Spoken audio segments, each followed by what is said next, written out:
Okay, welcome back everyone. Thank you very much for your patience whilst we got things reset. We are moving on to our first fireside chat of day 2 here at Sustainability Live London 2023. Again, welcome to everyone who's joined us online, streaming today. We had record numbers yesterday, so it's not just you guys here in the room, we have people watching all over the world. So, now we are talking design for circularity. My guest is Angela Hultberg, Global Director of Sustainability at Kearney. Thank you very much for joining us today. Just to give you a little bit of background, Angela is the Global Sustainability Director there. She advises clients in the automotive, transportation, retail and consumer goods sectors on sustainability strategy and adoption. She was appointed Transport Lead by the Climate Champions for COP26, where the ZEV Declaration and the Playbook for Zero Emissions Mobility were launched. So we are in very good hands this morning. So Angela, good morning. Thank you for joining us. We have a lovely full room for this as well, which is always good on the second morning.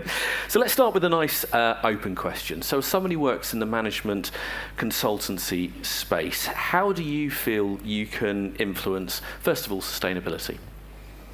It's a great place to influence sustainability, I think. Now, before I joined consulting, I spent almost a decade with IKEA. And so I got to go very deep with one business. But of course, as a consultancy, we advise Fortune 500 companies and many others across the world. So the biggest impact I can have is, of course, by helping them accelerate the pace of the sustainability transition and become truly sustainable businesses. So, I mean, from a personal perspective, you get to sort of play with the procurement spend of a multi-million-dollar company. You get to, influence maybe how businesses, design their products and reduce waste and have positive impact. So it's fascinating, actually, and you get to learn a lot about different sectors. But obviously, that's the biggest impact we can have by helping our clients do better. We have impact as a business, of course, but not as big as the potential impact we can have through our clients. Because if you allow me to be quite nosy, and that is my role as the host, you are working with huge companies who are experts in their field. Yes. They have experts in sustainability in their field. You have experts on experts, and then you are coming in to help them as well. How do you make that impact there to help accelerate and push them on? Because from an outsider's looking in, that must be a challenge. It's definitely a challenge sometimes. I mean, I'm not walking into businesses and telling people who've spent 20 years in the industry that I know better. But I've also been on that side until quite recently. And I know in my role in IKEA, I could have used the support sometimes because sustainability, is extremely broad. Just because you know a lot about decarbonizing manufacturing doesn't mean you know anything about regenerative agriculture or how to measure social impact. And, it's hard to prioritize. That's something we help a lot of clients with, to actually help them prioritize by saying, where do we get the most bang for the buck, right? You invest money in sustainable practices. So how do we get the biggest return of investment? And how do you measure that? You can't just, we're never going to reach a net zero world using business models that we built in 2010. It's not going to happen. So how do we assign a value, the right value to sustainability, and a cost to inaction? So how can we make the business case for sustainability? That's something we do a lot. I would say the biggest reason many businesses aren't reaching their targets, we just saw a report coming out a few weeks ago, roughly 12% of those who have set science-based targets, net zero targets, all these externally committed targets, only 12% are actually in good shape to reach them. And a major barrier is that they set the targets and changed nothing in their organization. They made no changes. Maybe they appointed a head of sustainability, but otherwise no. And of course you're not going to change your complete business if not everyone within that business is working. So it's a lot around organization, change management, target setting, measuring, financial models. And even though you are the most knowledgeable sustainability expert on the planet, you might need some help with some of those things. So I think if we did a word grid, one of those, the words that have come up a lot from today, collaboration would be one of those ones in bold in the middle, probably in a very big font. Collaboration has been huge, and you just have to go into the networking area and you have people from wildly different industries chatting. It's fantastic. I've been sort of going around looking at people's lanyards to see who's been talking to each other, which again is a little bit nosy. Again, I apologise. But is that sort of the concept? You're not really sorry though, are you? Sorry, not sorry. Completely sorry, not sorry. It's my nature. Is it that collaboration that's important for you? Different expertise coming together, as you say. You might be an expert in one particular field, but you need some expertise from somewhere else. I mean, there is no way we're going to reach any type of target without collaboration. And I know, like, partnership is the new leadership and collaborate, all these buzzwords, like, I'm tired of them too, but it is absolutely true. If we look at, say, the automotive industry, where I spend a lot of time, and maybe you'll allow me to deep dive in that a little bit later on. If we're going to electrify vehicles, it's the best available option we have today to decarbonize transport. Electric vehicles, let's deploy at scale. That will get us so far. But unless we charge those vehicles with renewable energy or fossil-free energy, we're not going to maximize the benefit. So we need then the energy sector to work with the automotive sector. Now, in between, we have everyone who's buying cars, everyone who's buying transport services. We have the shippers, we have the carriers. Then we need charging infrastructure. Someone needs to build that. So it's a whole ecosystem of stakeholders, and this is why we're moving too slow, because it's hard to coordinate stakeholders and all these players in the system, and we see roles and responsibilities slightly changing. It's a whole new world, which is why I love working in sustainability, because you learn something every day and it's very disruptive, and that's where you can really make something happen and have influence. But of course it is more challenging when you have to coordinate very different businesses with very different, ideas and objectives. We'll get on to the design for circularity in just a moment, but another thing I've been wanting to ask you about is when you're working with different clients, where do you feel are regularly the biggest opportunities to make gains and make progress?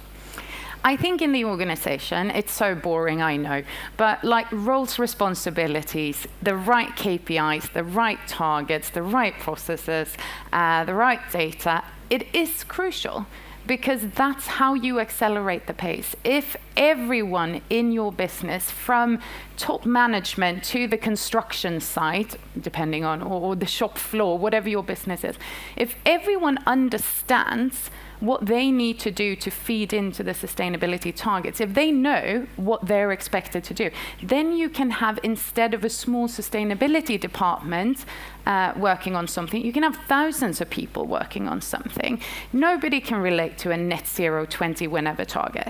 I'm in sustainability and I cannot, it's net zero 2040. Yeah, what does that mean for you? How does that impact your daily work? But if you take that target and you break it down to say, okay, if we're going to reach net zero, we need to decarbonize transportation. Logistic department, this is what you need to do. We need to procure 100% renewable energy. Procurement, please act accordingly. Integrate the criteria in your selection process. Sales, this is what you need. So we break it down until everyone understands how it feeds in. Not everyone needs to know everything. Is it tailoring the message? Because if you go out to the whole company or organization with, this is the policy, we will all do this, does it become white noise? Do you need to tailor it? I think it's important to have that North Star of where you want to go. Otherwise, you're all over the place. But like, strategies are only pieces of paper until you execute. It is in the execution we're struggling. That's the one, takeaway from my first years in consulting. It's really how hard it is to go from a great strategy to executing it. And that aspiration gap between where they want to be and where they are, it's quite difficult to overcome. And I think this is the biggest barrier we're facing today. So that leads us on to the design for circularity, as we just saw from our previous speaker, Peter from Canon. They have a design for their circular approach to things. How would you advise people actually go about? Well, let's break it down. They haven't got a circular strategy yet. What's day one? What's day one, hour one? Day one, and I've done this a few times now. Day one is actually to define what does circularity mean for this industry and for this company. Because everyone knows sustainability or circularity is so important. It's a game changer. It's going to happen. And then but what does it actually mean apart from recycling? And it's so much more, right? But in the end, circularity is a tool to help us become more sustainable. That's what it is. And we should use it as a tool. So I think that's starting, okay, what can be circular? And if we're looking at the supply chain of a specific company, what are the material, maybe identify your hotspots, what are your issues, and how can you use circularity to use them? It's going to be an individual journey for the businesses. But then I think the most important place is really in the design part, because if you start thinking about circularity as an afterthought, you've already lost at least 50% of all the benefits, right? It doesn't matter if you have a great sofa and you send it to recycling.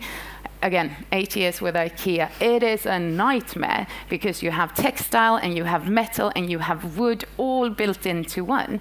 Now, if you use circular design, which they're doing, and think about that already when you're designing the product, that at end of life, how will we take care of it? We can't have people just ripping out the metal, throwing it in one bin and textile in another. So how can we take it apart? For recycling. That's one thing to think about already when you're designing. But also this whole linear thing of produce, use, get rid of, even if it's recycling. I mean, it's better than throwing it on the landfill. But there's so much you can do. And the thing that gets me really, really excited then is, okay, if we think about how to design a product for sustainability, how does that impact the business model? It's never just one thing, right? You tweak a few things in the way your water bottle looks, and boom, you're done. You're circular. Great. Close the loop. No. How does that impact the business models? And how can we use circularity to find new revenue streams? The number one way to get a business to become more sustainable is to show them a really good business case, how to make more money by being so.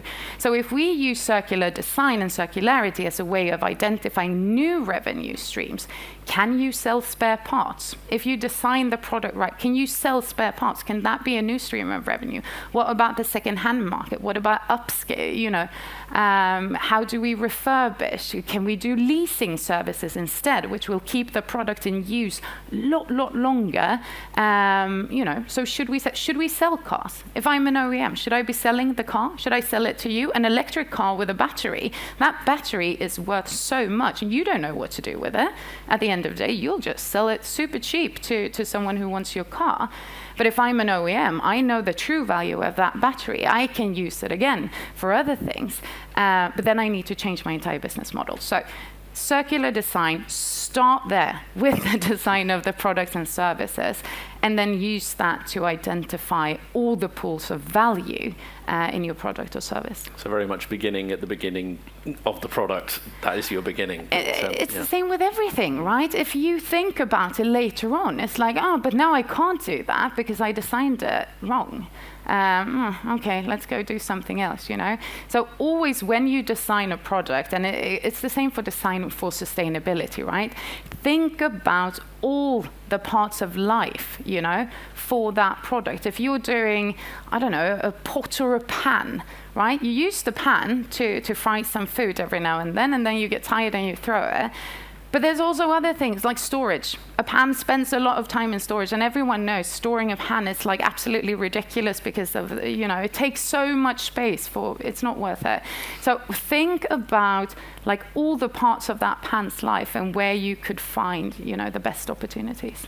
I know you're particularly keen to get onto sort of the EV space and batteries.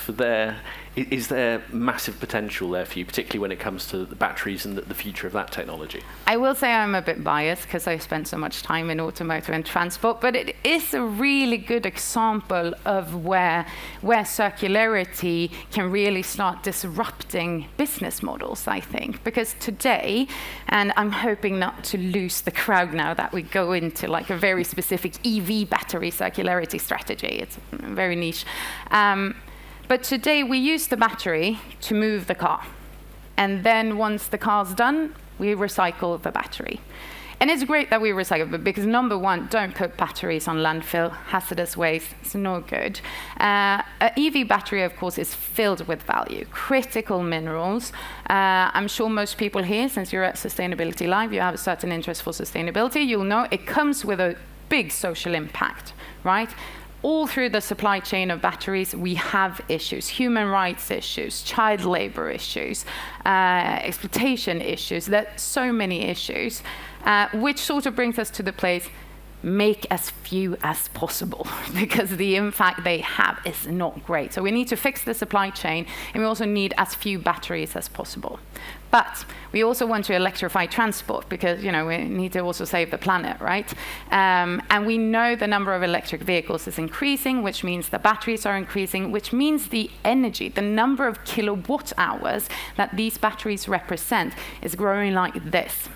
I didn't bring any slide. I have charts of this if anyone's interested. I have slide fatigue, even though I'm a consultant. So I'm just going to do this. Exponential is what it is. So we're looking to add like 3 terawatt hours, kilowatt hours.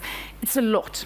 It's really a lot. So what do we do with all that energy? Why should we use it only for one thing to propel a vehicle?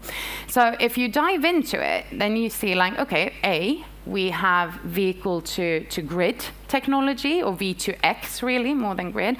That's a great source of value. Let's use the batteries to help us balance the grid, help with shavings at peak hours, help us secure energy, that we have access to energy at every given time. The battery goes both ways. So there's a massive value in there. And once it's done in the car, maybe there's another appliance where we can put it. You could put it in another car. You could put it in a forklift, maybe. Use it a bit longer. And when we can't do that, maybe we use it for storage. Have a big need for energy storage, and we have all these batteries. So there's stationary storage, there's mobile storage, and then we can go into recycling. And everyone's into recycling right now. That's what's so funny. The business case, still a little bit unclear. I just had a chat actually in the speaker's room with a lovely gentleman who's like, yeah, but recycling's so good. Like, we're really good at taking care of all these like nickel and cobalt and all these minerals. And we can use them again and make new batteries. But the thing is, it's a mess, because batteries are different. There's not a standardized technology. So different technologies, different designs, making it really hard to scale. And for every sustainability solution, we need scale, and we need it quickly, right? So the business case for recycling is uncertain, I would say. And yet this is where everyone's going. Like, everyone's probably a little bit premature for some even, because we don't have all those batteries yet. So we have everyone fighting for the batteries, but not as many looking into these different pools of value. That means that we can keep the batteries in use longer. We can get more kilowatt hours out of the batteries, and hopefully then at the end make fewer of them. I could talk to you all morning, but I appreciate we have an audience as well. So let's go to any questions from the audience. Do we have any questions for Angela immediately? If not, I'm very happy to keep going. Oh, we have, I think there was one on there, and is there one over there? I'm just trying to see through the lights there. Yeah, if we just have those 2 questions there, if we could keep these relatively short and sharp, I'd be very grateful. Hi, my name's Dan. I'm working as a sustainability consultant for an office providing company.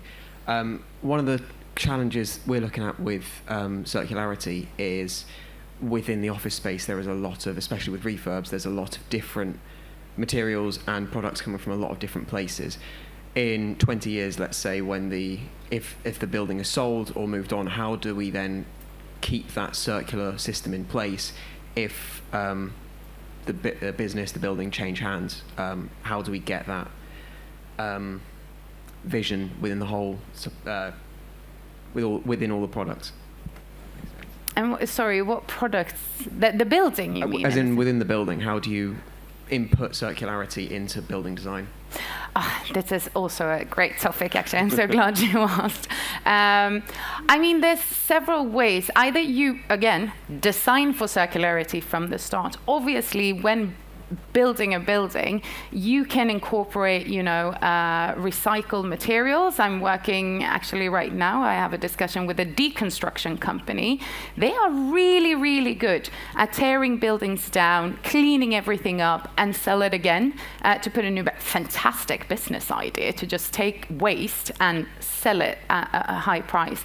Of course, so there is material. You can also use other types of materials. At IKEA, we built our staircase out of scrap wood from the factories. That was nice.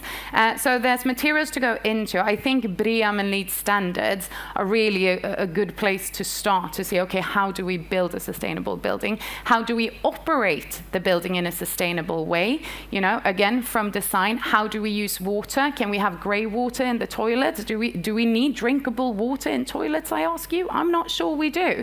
I can live with the fact that it's not completely see-through and pure enough to drink because I'm only flushing. So how do we work with water? How do we work with heat, cooling? How do we use, how do we use sunlight to reduce the energy consumption? So much to do in operating a building, and not only through sticking out bins for plastic, paper, and food waste. So there's a lot to do there. And then, of course, once a building actually is finished, take care of it when you turn down. And there are brilliant businesses across Europe, at least, who are doing that more and more. So, right from the start, think about how sustainable you want to be when you design. And then, because it's really hard to go in afterwards and change the water in the toilets. Very true. Great question. We have time for one more if it's very quick just there. If we can keep this relatively quick, because we are running slightly behind time and I get in trouble with production, which you never want to do. Hi, thanks for your talk, really interesting. So you mentioned how a lot of clients are really sort of obsessed with circularity but don't quite understand it, or how recycling is becoming a bit of a buzzword. I was just wondering, when clients do come to you, what do you find are the pressures that are leading them to be so interested in these things, especially where it seems like they can't actually fulfill the promises or the targets they're trying to set? The pressure is on from everywhere, I will say. Regulation is one, especially across Europe. We see CSRD, a new reporting directive, putting a lot of pressure. So regulation, definitely one. Customers are asking for it. Number two, everyone almost is someone else's scope 3 emissions. And everyone's looking to reduce the scope 3 emissions, the holy grail. So they're looking at their suppliers. How will you make me net zero? And so there's pressures also from customers. There's pressure from the general public, from media, from NGOs. I think it's almost like a perfect storm. And the capital markets. It's business after all. Like, we see investment flows, shifting to greener investments. And honestly, good luck getting favorable conditions with any bank or insurance company or whatever it is, unless you have an ESG strategy and a plan for how to handle the impact of climate change and how to become more sustainable yourself. So I think the pressure is I would just say the pressure is on, period. Pressure is on, full stop. Okay, thank you so much for all your questions. Really enjoyed your company, Angela. Thank you. Coming up next, we have our Circular Economy Forum, which we'll just have to reset the stage for. So if you're still interested in circular economy, stage 2 remains the place to be. But for now, Angela, thank you very much. Thank you.